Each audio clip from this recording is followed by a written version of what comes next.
mentalspod.com, advancing life science research, connecting people and ideas.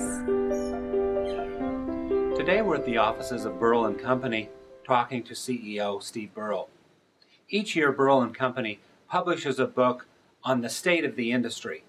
This year's book is basically an almanac of everything that's going on from biotech in Brazil to the digital health revolution happening right here at home. So we're going to talk to Steve about the industry and about the book. Today's show is made possible by SA Depot, the world's largest cloud-based marketplace for research services. With SA Depot, you can easily find the perfect research service provider and manage your project from anywhere in the world. Thanks for having us. Thank you. Glad to be here. So let's go first to the title, Innovating in the New Austerity. Is there a connection between innovation and austerity? Well, first of all, the world's changed quite a bit. And one of the interesting things of being involved in the growth of this industry for the last 45 years is that you can't do the things that you could have done then.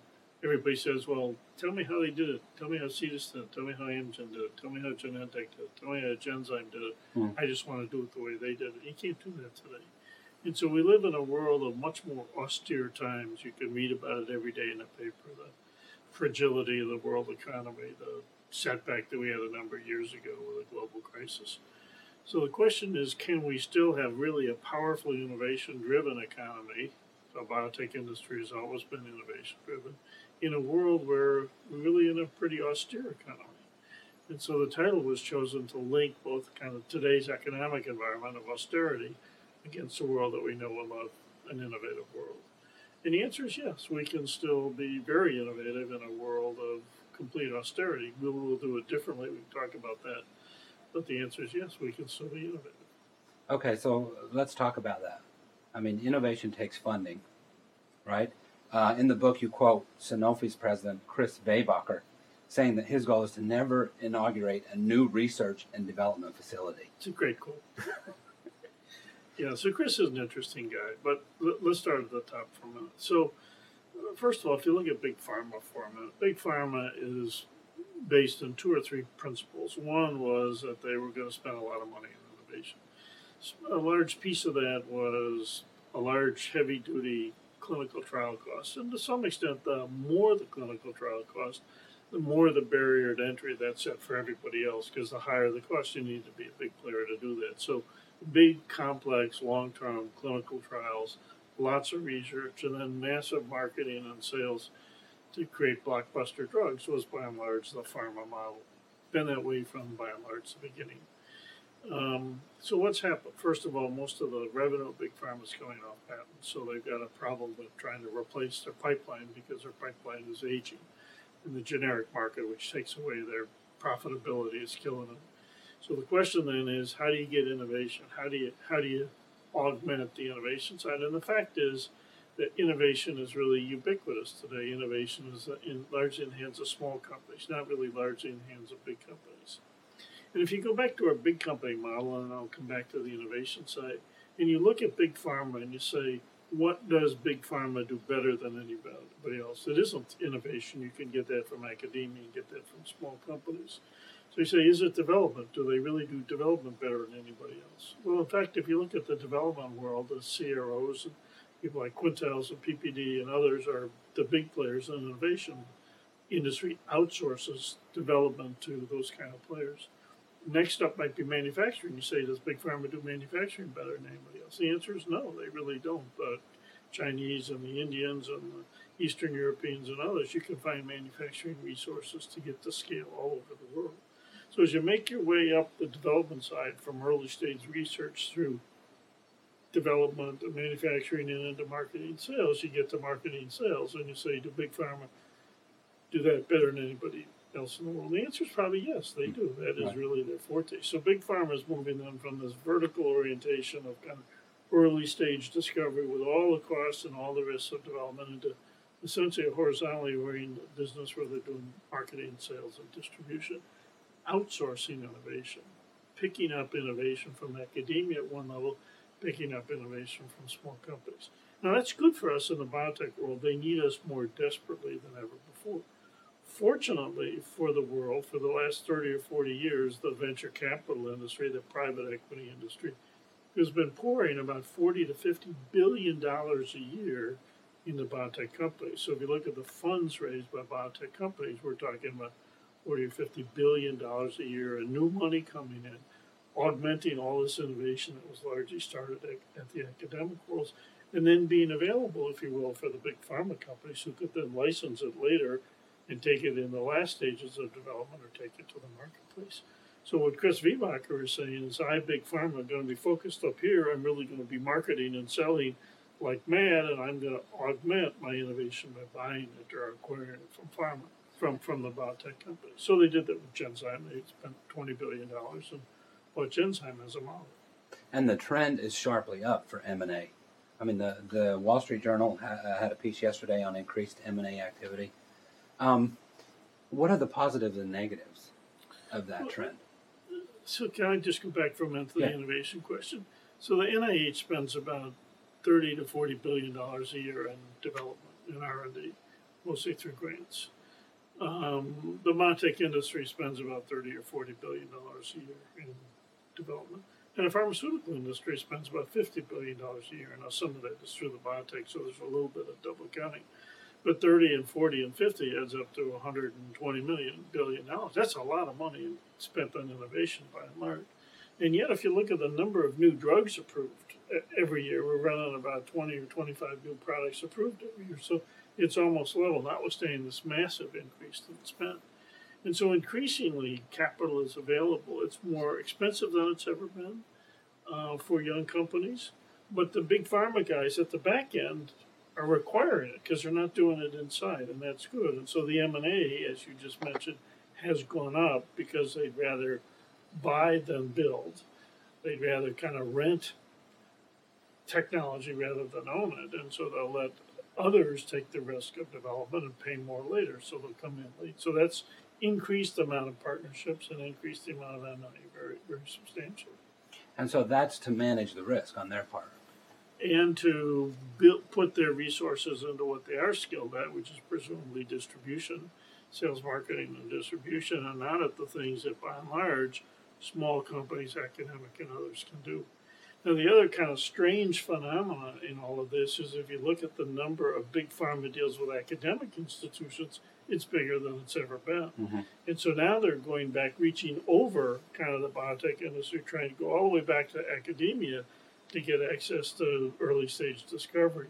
Now, the complexity of that is pharma's trying to avoid the risk and cost of this mid-stage discovery. So now that they've got all these relationships with academia, the biotechs aren't going to come in there, the VCs aren't going to come in there and finance it. So the model, which was kind of academia kind of financed by the private sector and then handed off to the pharma company, is now being corrupted a little bit because the pharma companies are reaching back over the biotechs. They're buying them at one level at the back end, but reaching all the way back over them and doing partnerships with the UCSFs and the Harvards and the Stanfords and the Johns Hopkins of the world, which is really strange. What do you make of that? I mean, is it working? Well, it's doing early stage discovery. There may be some benefit at early stage discovery, but the real cost is beyond that. The question is who's going to pay for that. Mm-hmm. And big pharma, by and large, doesn't have the resources. That was Chris's point. I'm not going to pay for that stuff. I'd rather buy it when it's developed, even if I have to pay a little more for it than own the risk of development and bear the cost. A bit of a shift here. There's a whole chapter dedicated to talking about the aging of the population. And not only here, but in Europe, in Asia, particularly Japan, but also China. There are serious consequences to that. What are some of them? So let's just deal with math for a minute. So the baby boomers are now 65 and above. We're massively increasing the age of population in the United States. We will have countries like China that have 300 million people over 65 years of age today. So aging is not just a U.S., European phenomenon. Japan is a much more graying place, and even China has kind of one United States of old people in China. So on a global basis, aging is an increasing burden on society. Secondly, we spend about 80% of our healthcare dollar in the last year of life. So we spend enormous amounts of money trying to keep an aged population healthy. And thirdly, if you look at average age of death on a global basis, 1900, the average age of death was 31 years. Today, 100 plus years later, it's 79 or 80 years, 81 in the United States, 79 on a global basis. So we've more than doubled the life expectancy. Now, how did we do that? We did that by and large, curing the diseases that used to kill everybody, cardiovascular disease, all the other stuff. And secondly, we've moved then the cost of chronic care. So we have this massive increase in chronic care, 75% of our healthcare costs now for chronic care, because we're able to keep people alive that used to die of things. So aging has gone up because we've got a graying population demographically, and we're keeping everybody alive that used to die of all this stuff. The cost of that is extraordinary. In the United States, it costs us almost $3 trillion today, going to $4.5 trillion by 2017. So, that phenomenon, as you indicated, is the same phenomenon in Europe, a worse phenomenon in Japan, and a large problem in places like China. So the demographics and the fact that we're curing disease has created this aging population. Now, an aging population consumes a lot of healthcare dollars because basically we have an episodic healthcare system. We wait for you and I to get sick, and when we get sick, we interact with the system, and then we'll do something.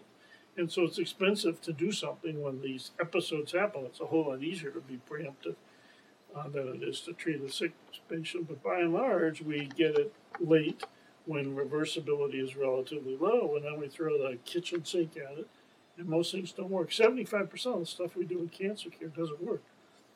55% of drugs used in the United States don't work. And so we have an enormous burden on an aged population doing stuff that by and large doesn't work. And the demand side keeps going up, and we've done a nice job of extending aging by killing these diseases and treating them chronically, but it's expensive to do that.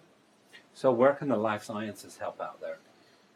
Well, we're making the problem worse by curing a lot of diseases, so that's good if it's a disease that you have, and it's good for mankind, but it does mean that you're going to live longer. So things like Alzheimer's become an issue today because at some level we don't live much beyond 100 no matter what, and so the closer we get to it, getting more of the population close to 100, other diseases come in. It's interesting, we now consider aging a disease. So now we're going to treat, it's a life function. You live, you're born, you live, and you die. But now we're saying aging is a disease. We have to treat that. Well, we can begin to treat Alzheimer's. We can begin to treat Parkinson's. We can begin to treat osteoporosis. So there are diseases of the aging that now, because we have things that we can do, we can spend money on. So the burden of an aged population and the desire to kind of maintain functionality is very, very expensive. At a society level, it raises some interesting questions. How much are we as a society going to pay for Alzheimer's treatment? Now, if you and I start to lose our cognition when we're late, now that may be important to you and I, but maybe at 90 years old, it isn't that important to society to keep old Steve a little bit sharper for the last 5 years of his life. So I think we get to issues of how we ration our healthcare spend with an increase in the aged population. On the other hand, if you take somebody that's 50 or 60 years old and you can cure something, give them another 20 or 30 years of productive life, that may be good for society. And so we'll have some interesting rationing arguments as we try and deal with the fact that we can treat many things today and keep people alive much longer than we could. You talk about the healthcare bill that Congress passed in 2010 quite often through the book, yet it's up in the air right now. What's the ramifications of this Supreme Court decision? First of all, almost nothing. So if you go back for a minute and you say, what did healthcare reform a la Obamacare really do? It did very little to the fundamental healthcare system. What it did is change who paid for a largely dysfunctional system. So it's largely a reallocation. We added 32 million more Americans to the system and said the rich will pay, the insurance companies will pay, which means you and I will pay for it through premiums. So all healthcare reform really did was change access for a large population of people that previously weren't covered and who paid for a dysfunctional system. By and large, most of the healthcare reform has actually happened in the marketplace. We've got a lot of new technology. We've got new healthcare delivery technologies. You kind of can't jam that all in the box just because the Supreme Court makes a decision that that law was maybe inappropriate because of the individual mandate.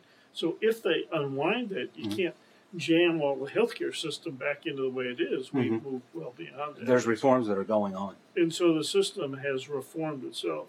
And by and large, we're increasingly know what's going to happen to you. We can be increasingly predictive. We can be increasingly preemptive. We can begin to get ahead of disease. And what we're really doing in the real healthcare reform is we're moving from a fairly dysfunctional sickness care system that was based on kind of one size fits all. We're all pretty much the same, and so we'll treat everything pretty much the same, to increasingly a predictive, preemptive healthcare system where we're going to keep a well population healthier rather than treat a sick population dysfunctionally.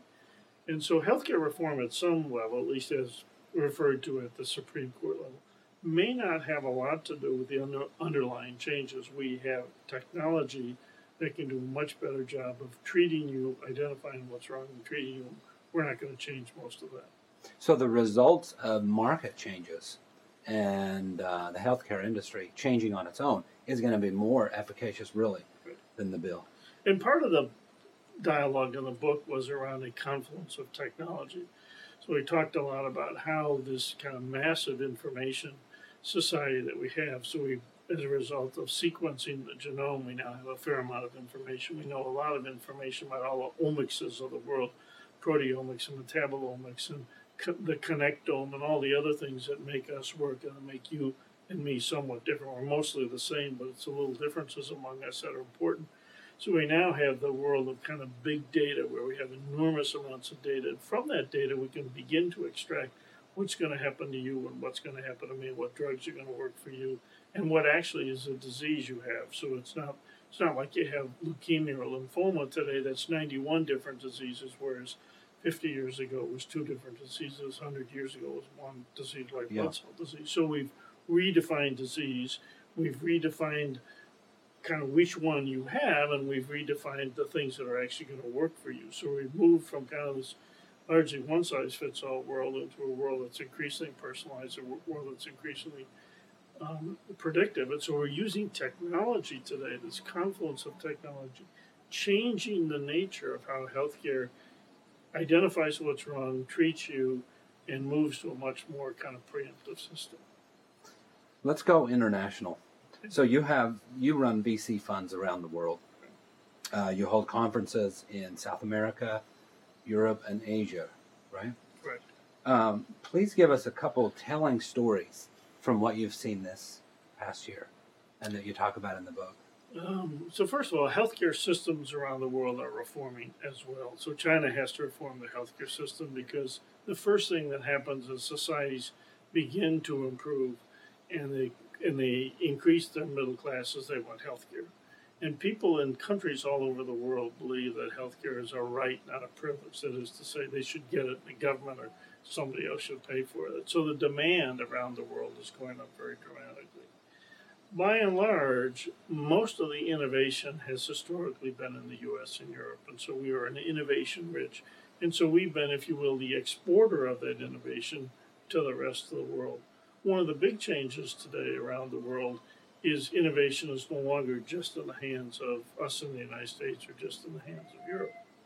You take a totally unrelated fact for a minute. As a result of 9/11, we changed the immigration law. It's very difficult for foreign-based students to come to American universities. But if they come to American universities and they get trained and they go on and get their PhD and they go on and do some postdoc work, the day they're done, we throw them out. And all those people used to go to work for the Lilly, Pfizer, Mercks of the world. They formed a generation of biotech companies, and that was really what in part made this country great. Now we're sending them back to China and India and all these other places of the world. So it's no surprise that innovation in these other places of the world is going up fairly dramatically, and it's no longer the province of just the United States. So we're kind of training the world, and then we're sending them back home, and they're beginning to out-innovate us. It's interesting if you out-innovate us. Out-innovate us. You think the innovation is happening? If you look at scientific citations, up till about 2 or 3 years ago, the U.S. scientists always got more scientific citation than all the rest of the scientists in the world. That changed about 2.5 to 3 years ago. Now, non-U.S. scientists, there's more citations to them in the aggregate than there are to U.S. And scientists. citations is a good marker. It's a good marker. Better maybe than patents. Right. Because, for instance, in China, a lot of people file patents, but Right. how good are they? Right. And even in patents today in the United States, we had a first to invent system, which meant you kind of figured out whether you or I figured it out first, and if you did, we were rewarded. That's a first to file system, which the rest of the world was largely on. So that also means that if you take somebody's technology and you file quickly everywhere in the world, you actually own the rights to that, not the guy that invented it. So you could argue that that also plays to the strength of bigger companies and plays to the strength of other people. So, and then thirdly, if you look at just raw supercomputer power, and you look at someplace like China, China's supercomputer world is going like that. Our supercomputer world is going like this. So if you begin then to look at where innovation is, you look at the same Russia, Brazil, India, China, other places in the world that are increasing, Korea, Taiwan, places like that, increasing very dramatically their R&D spend, recruiting the well-educated people back to the countries, providing them with a good economic base so they live better, and they're paid well, and they're innovating, and they're beginning to out-innovate us. And then you look at the healthcare problems in the world, problems in these big population countries and other emerging countries. The healthcare problems are not just in the United States. We're only 300 million of 7 billion people on this planet. There's enormous opportunity for this innovative world outside the United States to provide product and solution to the other 6.7 billion people that don't live in the United States. So it should be no surprise then that we have distributed innovation much more broadly around the world than we ever have before. And we're using that innovation to solve problems all over the world, not just asking U.S. companies or not just asking European companies to do that. And so we see, get back to your question, we see in my case the opportunity then to be investors in some of those technologies and in some of those countries. And the result of that may very well be that you can build a company that can be very successful in Asia, building product and selling product in Asia, or building product in Asia and selling product in Africa and other things. You don't have to have kind of the center of the hourglass where everything kind of goes through the United States. What are a couple examples where a country's innovating in ways we aren't really here for their local problems? Well, if you look at Brazil, for example, there's 23 stem cell trials going on in Brazil right now. They're much more aggressive at looking at China, Korea, much more aggressive at looking at stem cells. We're kind of hung up on some ethical issues in this country and some religious issues that have really gotten in the way of great science that are being done elsewhere that may result in truly regenerative medicine that can be very, very important. So you can see whole areas like stem cells where some of the growth outside of the United States in various places is much bigger than it is in the United States and Europe. Mm-hmm. From an investment standpoint, we invested in a company in India, a very technology-rich, information-rich company. We happened to bring that company to the United States, built a company here, and ultimately sold it. So there's a lot more globalization of technology. It doesn't all start here. You can find real interesting technology elsewhere in the world. You can bring it to places or you can finance it there. And so in the distribution of our capital, we're increasingly financing capital. We're financing companies in other parts of the world, not just in the United States. And not all that product is for the U.S. and Europe. One interesting little factoid that you'd find buried in the book, historically, the U.S., Europe, and Japan have kind of been a third. The rest of the world was largely irrelevant. So if you said where were pharmaceutical sales over the last 25 or 50 a third of the years, market. A third was in Europe, a third was in the U.S., and a third was in Japan. Now, 55% of the sales of product in 2020 will be in parts of the world that represented less than 10% just a few years ago.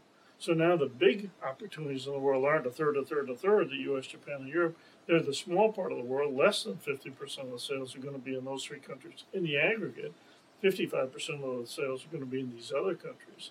And voila, the big pharmaceutical companies in the United States and Europe haven't historically been the strongest companies in those countries. And so you've got a massive opportunity today to build powerful companies outside of the United States, into markets outside of the United States, that won't necessarily be dominated by the Pfizer, Lilly, Merck's, and GSKs of the world that historically have been powerful companies. So if you look at those companies in China, each one of them is trying to figure out what is the business we can build in China because they historically haven't had a business there. Same thing in India, same thing in Brazil. And just to carry that on, one of the interesting things about many of those markets is those markets are going to be markets of essentially biosimilars on one hand and branded generics on the other. And in most of those countries, brand equates to quality. And so while there'll be generic marketplaces, if Bayer or GSK or Lilly or Pfizer that have good brands, or Procter & Gamble that have good brands, that connotes quality. So we'll see the business in those countries be branded generics. And the big companies are now not trying to go in with their innovative products, they're trying to go in with a brand and say my brand represents quality. So you're out there a lot, and let's talk about the challenges for companies here doing business in these countries that they haven't been before. For instance, in India, you mentioned you invested in a company in India. In India, there was recently a case where the government issued a compulsory license for buyers a cancer drug. Yeah. Nexavar. Yeah. So how do you deal with that when a country doesn't play by the same rules that we do? Well, first of all, we Americans are fairly naive. We think the world operates like we operate. We think the healthcare system operates like our healthcare system. We think doctors operate like doctors in this country do. And the first thing to recognize is that's not the way it's done around the world. For religious reasons, for cultural reasons, some countries like only oral drugs. Some countries only like injectable drugs. Some countries have different disease profiles. We have kind of the belief that if we level the playing field, kind of every man and woman can win and that there'll be a fair fight. Most of the rest of the world is erecting barriers that protects the local industries or protect the local economy. So trade barriers are actually getting higher in many respects.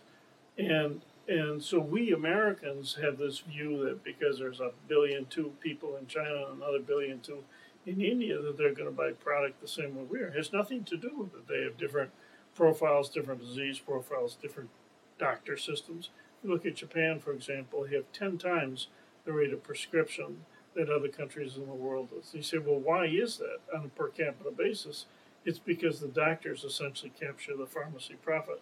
So if you prescribe more drugs, you make more money. So voila, what a surprise. So you have to look at how doctors are compensated, how the healthcare system works, how drugs are distributed, how products are distributed, how they're paid for. And in most countries of the world, the government in some way is the payer of healthcare on the one hand, is the distributor and the provider on the other, and the approver.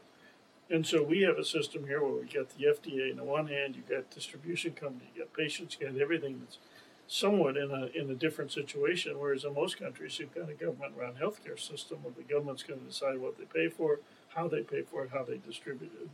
So we Americans, I think, are naive about that. And I think to be a globalist, you have to spend time there, you have to understand what the disease profile is, how doctors are reimbursed, how hospitals work, and how the healthcare system works, and how those particular products that you have may fit in to a relatively different healthcare system.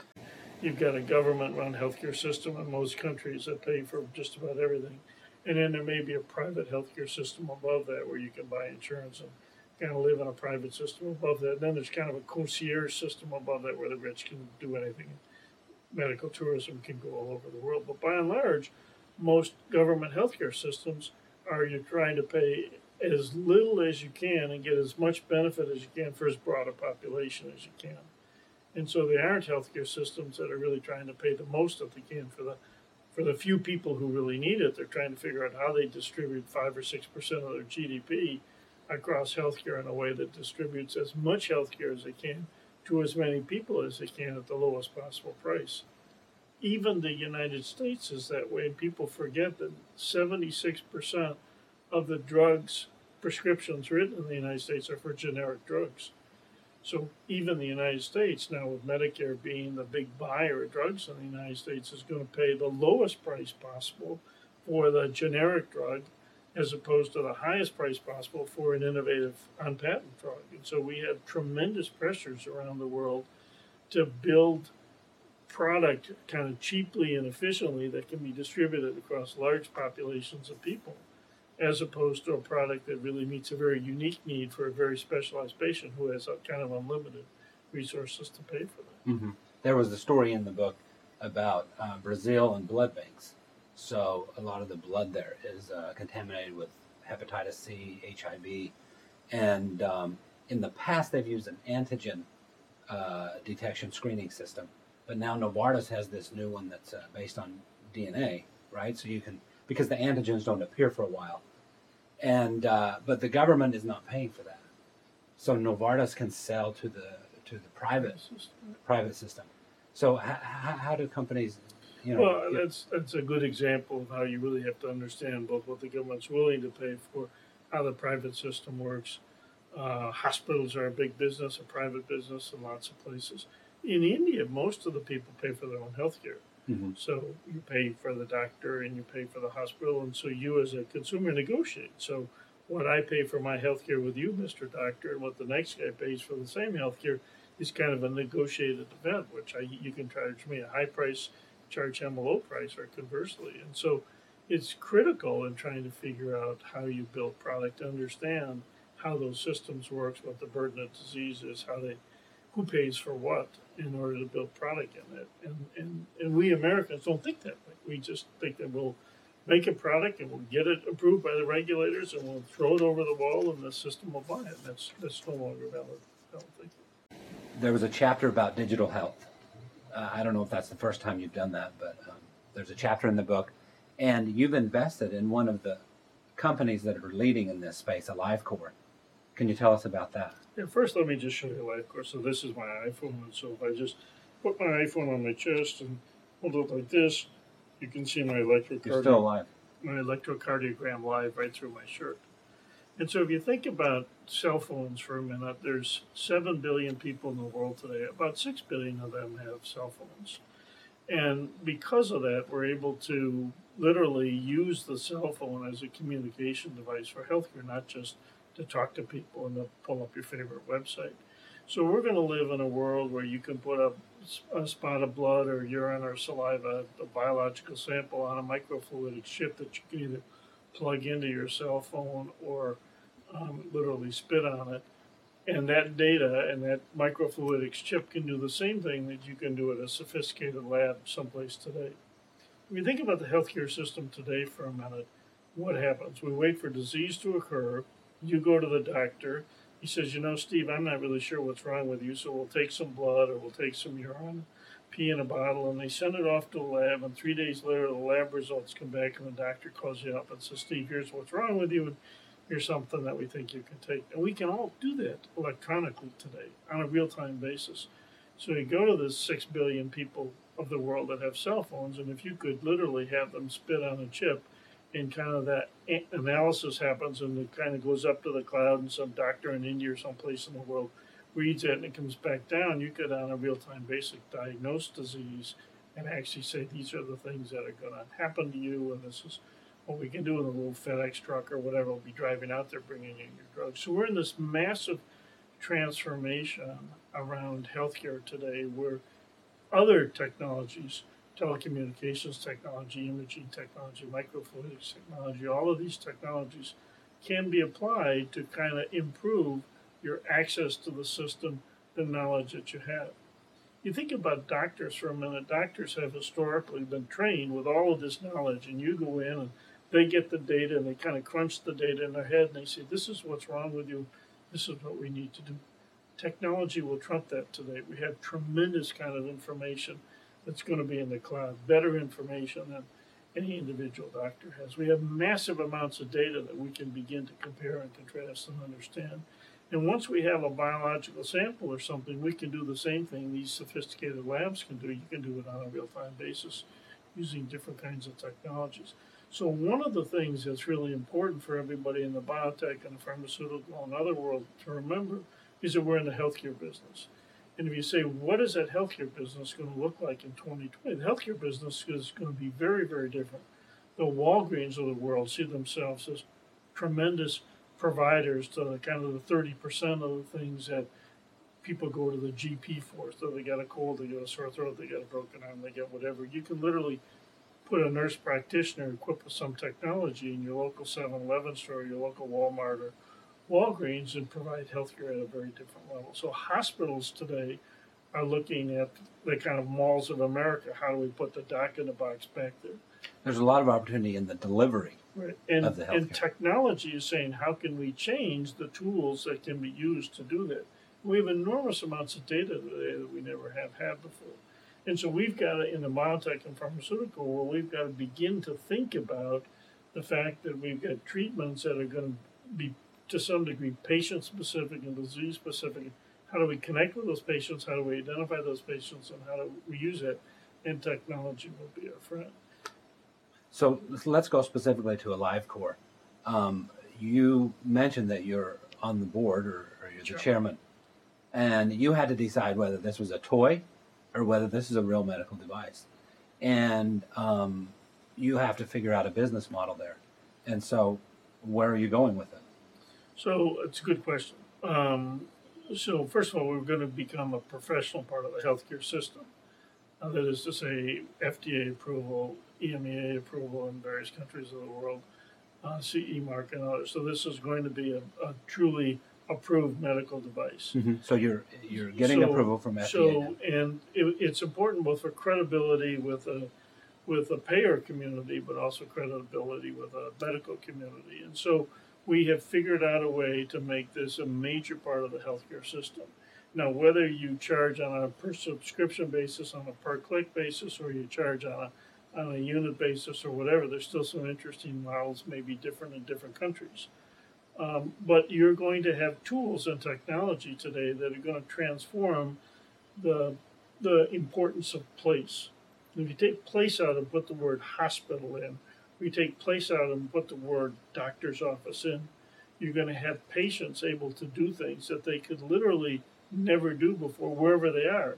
So you have technology that can come to me at my office. You have technology that can come to me at my home. We can have aging in place. We can have aged people be at home. We have medical tourism today where you can go to a specialized clinic someplace in the world. They can treat you.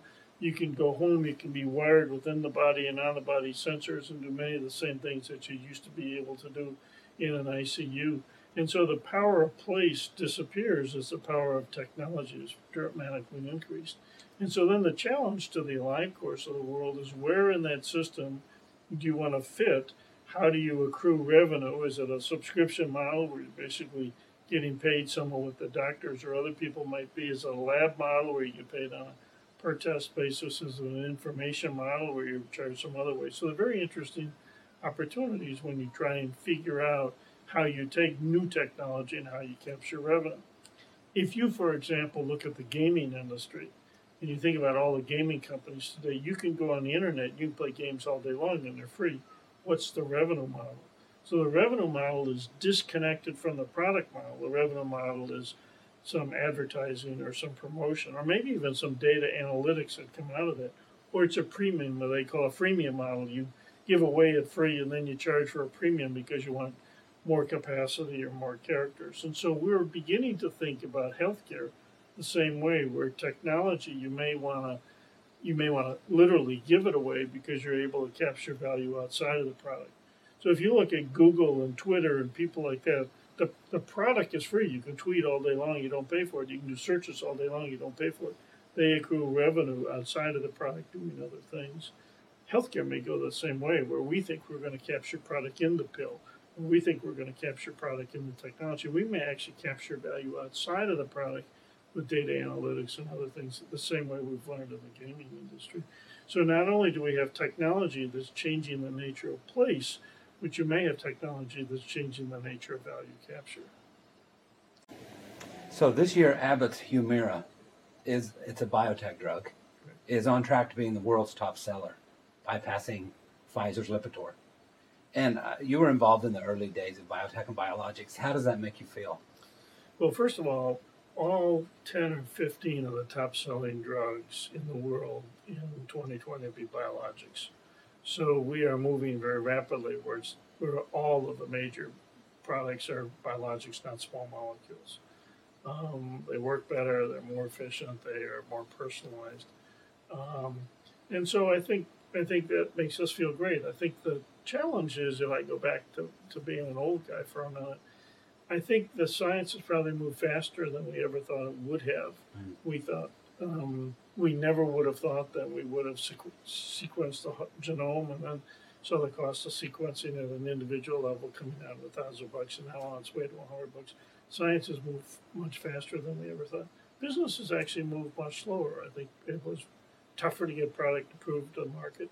So now, 40 some years later, we're in our glory days. I think a lot of people thought that would have happened 20 years earlier. Okay. And So business is catching up to science. Yeah, I think. So you saw this coming a long time ago. Well, I think we were all naive in the 60s and 70s when we started the industry about how rapidly we'd be able to be a big, successful industry. Now, on the other hand, when Roche bought Genentech recently, they paid $55 billion for the roughly 50% they didn't own, valuing Genentech as essentially $100 billion. On that given day, if you looked at the market cap of Pfizer, the largest drug company in the world, it was $91 billion.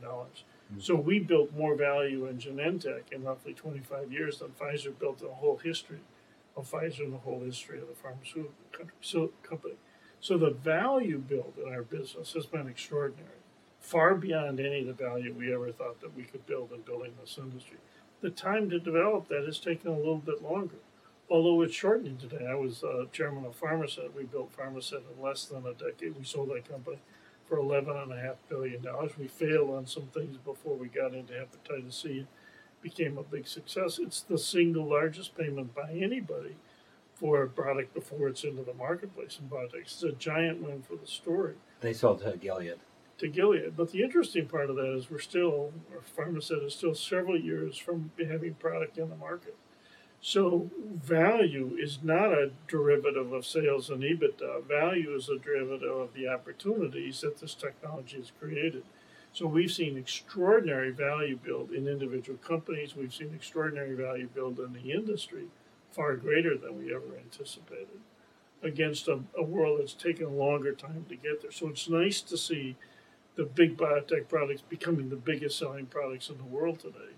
It's just taken us longer to get there than most of us thought it would. So a personal highlight for you from the last year? I'm still around. That's obviously a highlight. Number one, check off the list. And I think I'm still relevant, so that's the second thing. Well, I think this has been a tough year for the industry. I think the industry, raising capital was tougher, IPOs were tougher, getting deals done was tougher, starting companies was tougher. I think the last year would be marked by bigger challenges in the industry. The excitement for me is to see the developments all over the world. There are more companies outside the United States today than there are in the United States. The developments outside of the United States are robust. That doesn't mean that there's a robust venture capital world around the world. So as a global venture capitalist, there's lots of opportunity. I think we have to think about that opportunity differently, and I think that's fun and interesting. It's a substantially more globalized opportunity today than it's ever been. And all of that turmoil in the world, I translate into extraordinary opportunity. A lot of people view the turmoil kind of and get worried about it. And, to some extent, the more turmoil is with the healthcare system, the better. That creates openings to create new products and new solutions and new value. So I think the challenge for me over the last year is that there's just extraordinary opportunity all over the world, taking technology and building healthcare in parts of the world that hasn't been. You go to the Middle East, you go to most of the major countries of the world, they're trying to leapfrog kind of a somewhat dysfunctional sickness care system and get to an increasingly functional wellness care system, and using tomorrow's technology, not yesterday's technology, to get that. It reminds you of the kind of countries of the world that just built cell phone systems, so they didn't, as they went into modern telecommunications, they didn't put up telephone poles and string lines, they just went right to cell phones. So we're seeing some of that same stuff in healthcare. We're not trying to build the old healthcare system. Most of these countries that have kind of resurgent economies and an increased middle class are trying to build tomorrow's technology. So much of the innovation will be developed here, but will be marketed and sold and implemented outside of the United States first. And we're actually going to become a late adapter for much of the technology because we have a very complex healthcare system, and the opportunities are to do it elsewhere first. The FDA is going to become a late adapter. The healthcare system in the United States is going to be a late adapter. And it's an interesting phenomenon. So value may be created by globalizing things and coming here late. Steve Burrill, CEO of Burrill & Company. Thank you. Thank you very much. Today's show is made possible by SA Depot, the world's largest cloud-based marketplace for research services. With SA Depot, you can easily find the perfect research service provider and manage your project from anywhere in the world.